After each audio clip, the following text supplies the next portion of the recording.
Willie loved cruising on his steamboat. He loved discovering new places. His quest for adventure brought him to a new island he had not visited before. As his boat approached, he noticed a single soldier on the beach. He was talking on his radio, looking a bit stressed. Willie decided to see if he needed any help. He walked up to Major Lane to find out what was going on.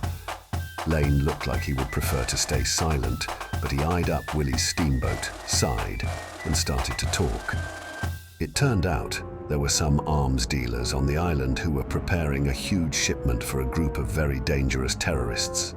The army was planning a raid before the shipment could leave. Their ship would drop soldiers off on the beach, but it was heavily delayed and they were likely going to miss the deadline, and the guns would leave the island. Without the ship, they were likely to take heavy casualties. Perhaps Willie would be willing to help, seeing as he'd just turned up and had a boat. They could keep weapons out of terrorist hands and save the lives of countless soldiers if he agreed to help. Willie had vowed to avoid conflict, having caused much hurt in the past. He had tried to leave that life behind, but this seemed like a chance to atone for some of his past actions. Willie agreed. He was taken to a well-hidden briefing room where the plan was delivered.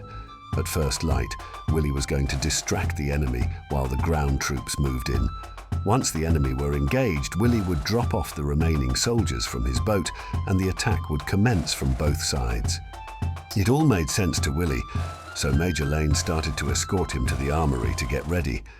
On his way, in the distance, he noticed a soldier looking a bit awkward as he spoke into a phone. The soldier spotted Willie and Lane and quickly went around a corner, but not before Willie was able to hear a few words.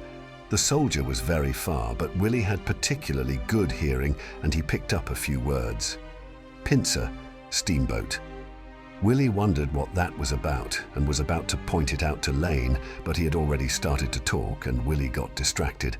Early the next morning, the soldiers embarked on Willie's steamboat and they set off on their mission. As they approached, they expected a cautious but quiet welcome from the beach, but instead, a round zipped by Willie's ear.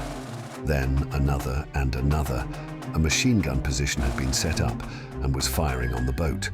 Willie and the soldiers were forced to break cover and retaliate.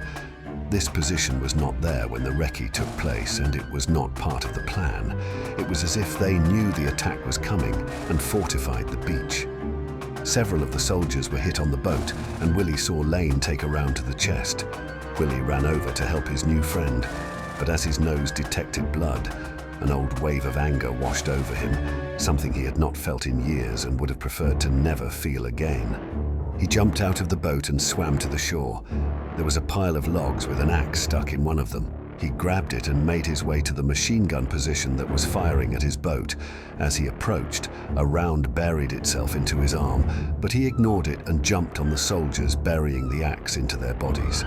With the position cleared, the remaining soldiers were able to move in and complete their part of the pincer maneuver, and eventually they took the entire beach and captured the weapons, stopping the terrorist operation. Back at the base, they were gathered for a debrief after the mission.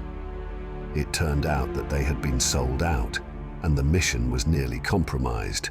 Willie remembered the suspicious man he saw and realized that he had probably witnessed the betrayal taking place. When searching his locker, they found a pile of money and correspondence with the terrorists, but he had vanished and would never be held accountable for his treachery. Willie had witnessed the cost of betrayal and felt the sting of guilt for not acting on it. A mistake he would never make again.